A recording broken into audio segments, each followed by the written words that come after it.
You're listening to the Whip Appeal Show, hosted by MistressCandy69 from the BDSM Alive Radio Network. Hello, hello, hello. This week's show is Friday, June 24th, 2022. And you are listening live to the Whip Appeal Show by MistressCandy69 from the BDSM Alive Radio Network. I want to thank everybody for their continued support about my new show, which is a solo show. And I am the network owner, by the way. So any of the past shows that are still on, you can feel free to download them, even though I am now doing the show solo. So I initially was going to do a show live on Friday, but I have decided to do a recorded show because Mistress is not sure where she's going to be on Friday. And, and I have decided that I'm going to do a recorded show since I have more time today. I'm actually at my family's house. I'm sitting in a nice quiet spot in the house, and I'm doing my radio show for Friday. So I'm actually in Levittown, New York, if anybody really wants to know where I am. So one of the topics for tonight's show is kind of interesting subject. I've been getting a lot of emails on Twitter and to my personal email from the website about cross-dressing and transvestites and transvesticism, right? So I figured it would make for a great show to really get involved and talk about, cross-dressing and why people do it. It's kind of interesting. A lot of these fellas who I talk to on like phone sex or the internet or Twitter or wherever, I would say 99.9% of males who contact me, it's all about wanting them to feel sexy. Now, guys, if you are doing cross-dressing and you want to feel sexy, there's other ways to feel sexy. Men can be sexy too. I mean, regular normal guys, and I'm not saying anybody's normal. There are normal people who cross-dress, who are into the fetish for fetish purposes. And then there's what you call a transgendered person who thinks they are or believe that they are somebody of the opposite sex and they were born inside the wrong body, and they cross-dress because they feel more comfortable with themselves if they are dressed as an opposite sex, okay? So let's go into a little bit about cross-dressing. Here's the main question. What causes a man to cross-dress? Excuse me. Cross-dressers may cross-dress for reasons other than sexual stimulation. For example, to reduce anxiety, to relax, or in the case of male cross-dressers, to experiment with the feminine side of their otherwise male personality. So, for instance, if you identify as a straight man, and then you start cross-dressing, and then once you slip on that silky, satiny attire, you get an erection. That's called a sexual fetishism when you cross-dress. That's more of a sexual fetish for cross-dressing.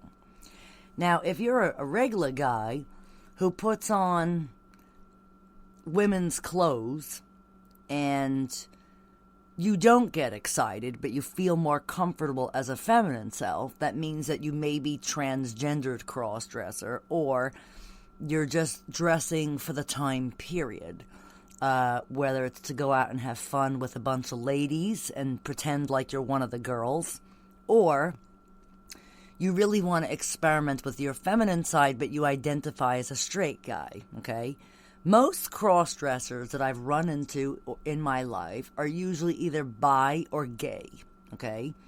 And it's kind of an interesting subject about people being bisexual. Bisexual means you're attracted to both sexes. But in some situations, people who identify as bisexual, yeah, they like men and women, but they may like one sex more than the other. And that's like a fine line between becoming gay, if you ask me. Like, I don't know. Most people that I know who are bisexual, they tell me, yeah, I like men, I like women. But I'm not walking around checking out men thinking they're hot. I'm looking at, like, mostly what they have to offer in the bedroom. But that, to me, if you're a cross-dresser and you're a bottom and you're going to, like, adult theaters looking to have sex with people, I'm sorry, you're gay. End of story. There's no gray area when it comes to sucking dick or taking dick up your ass. You're either gay or you're straight. Okay. I actually have a couple of friends who are bisexual who are males, and they tell me that majority of the time when they're with a woman, they love being with the woman, but then there's a part of them that needs to feel whole again because something may have happened to them, whether they were raped as a child or they were, something had happened to them to force them to cross-dress, and they feel more comfortable with men than they do women. I don't know, like, this is kind of like for a debate. In my opinion, where I come from, you're either gay or straight. There's no in between. And I'm sorry to say that, but I've had experiences with people in the whole 47 years of my life that if you're bisexual, chances are you're most likely gay and you're just kind of hiding it from yourself. You're in denial. But then again, there are cross-dressers who are completely straight. I have actually a friend, I'm not going to say his name, but I have a good friend who is a male to female cross-dresser. He loves women. He's never been with a guy. The thought never crossed his mind to be with a guy because he knows he's not gay, okay? Or he knows he's not into guys. But when you see him in public, he looks like a woman. He's got long hair. He wears makeup. He dresses very girly. Has a fit body, like a tall, skinny, fit body. Looks very feminine. Wears breast forms, and I've gone out with him in public, and people are like, oh, you two ladies. They have no idea he's a guy, but it's kind of funny, Then I have other friends who are sexual fetishism cross-dressers, where they put on the silky panty attire, the thigh highs, the leggings, the lipsticks, the whole 9 yards, and they pimp themselves out to get laid by men. That, to me, is I guess you could say it's a sissy, but sissies in general are usually men who are on hormone therapy to actually become women in the BDSM world. Or you could be listed as a tranny even. Your tranny is changing genders. You're going from one gender to the next. So it's kind of interesting. Is it normal to cross-dress? Kind of interesting question, right? Cross-dressing itself is not considered a disorder, but in some people, cross-dressing behavior may impair functioning and quality of life and result in anxiety and distress, or you're not really sure where you identify as, and if you're calling yourself a cross-dresser, it's kind of interesting. There's different ways of looking at this. Most people who cross-dress are usually straight. Some of them are bi, some of them are gay, some of them are in the closet. So it really depends on who you identify as a person. Now, if you're going around dressing up as a slut, going on Grindr and Tinder and looking to have sex with men, I guess it's safe to say you're gay, okay? Because you want to be a woman so bad and get fucked like a woman, but yet you still have all your man parts. So if you're sucking dick wearing women's clothing, chances are you're a fag. I mean, there's just no way how you slice it or fucking dice it. You're either a faggot or you're in the closet and you're in denial and you're using other people as your beard or cover-up. So in my 32 years of being a dominatrix, I have seen all sorts of different walks of people from all different walks of life, and 99.9% of the people that I have encountered are usually closet cases. And they tell you that they're bi and they love women, but yet they're on gay dating sites looking for sissy meetups or sissy hookups. I'm sorry, fellas, but I've been in BDSM for a long time, and most of you people who claim to be submissive, you're fucking not submissive. You're top from the bottom, and that's the fucking end of the story there. So, do I believe cross-dressing is a disorder? To some degree, I think it is. I mean, think about it. Most people in BDSM live two different lives anyway. They have their vanilla life, and they have their kinky life. So, when you're kind of caught in the middle, a lot of lines can get crossed and blurred, and there's a lot of gray lines with a lot of different stuff.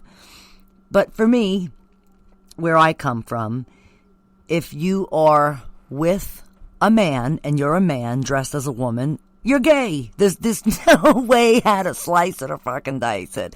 If you're a manly man in your real life, and then you put cross-dressed clothes on and lipstick and heels, and you're pimping yourself out to get laid, you're a faggot. End of story. You're pimping yourself out and not even telling your mistress. You're pimping yourself out and not even telling people who are close to you. You're in denial and you're in the goddamn fucking closet. That's what you are. And I'm sorry to say, but this is a very interesting topic that a lot of people don't realize because, here's another one. Cross-dressing as a defense mechanism against loss in a bisexual male. Kind of interesting, right?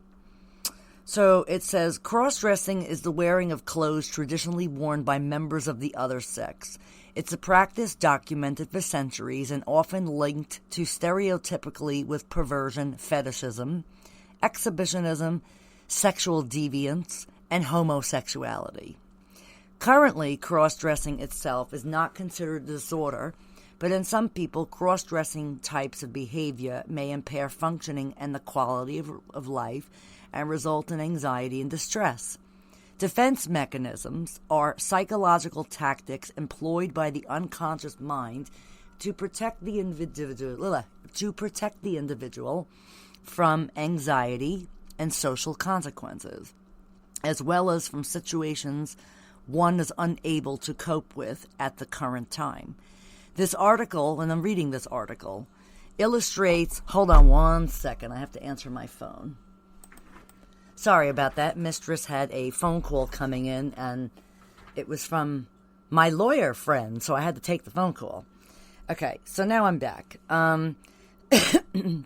Defense mechanisms are psychological tactics employed by the unconscious mind to protect the individual from anxiety and social consequences. So I'm not saying this is all for most cross-dressers, but 99.9% of cross-dressers that have come into my life, every single fucking one of them exhibit this.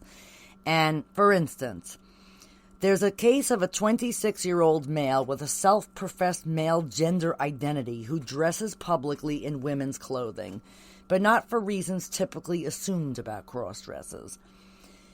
The purposes of the behavior constitutes a defense mechanism to suppress his feelings about the death of his mother. So, for instance, remember in the movie Psycho, right? Anthony Hopkins, I forget the guy's name. Not Anthony Hopkins. Anthony Perkins, right? The Psycho guy. His mother dies, and then he ends up dressing like his mother and killing people in the movie, right? Not to say all cross-dressers do this, but they take on the persona of someone close to them, whether it's their mom, their sister, an ex-girlfriend, who the hell knows. But there's something mechanically and mentally wrong with them for them to start, doing this type of behavior.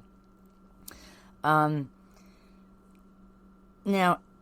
this person who was studied, they shed light on the nuanced nature of transvestism and how it might serve a purpose for more profound than those expected by social stereotypes. So, it's kind of interesting. Think about it, right? How many cross-dressers do you know or you've seen on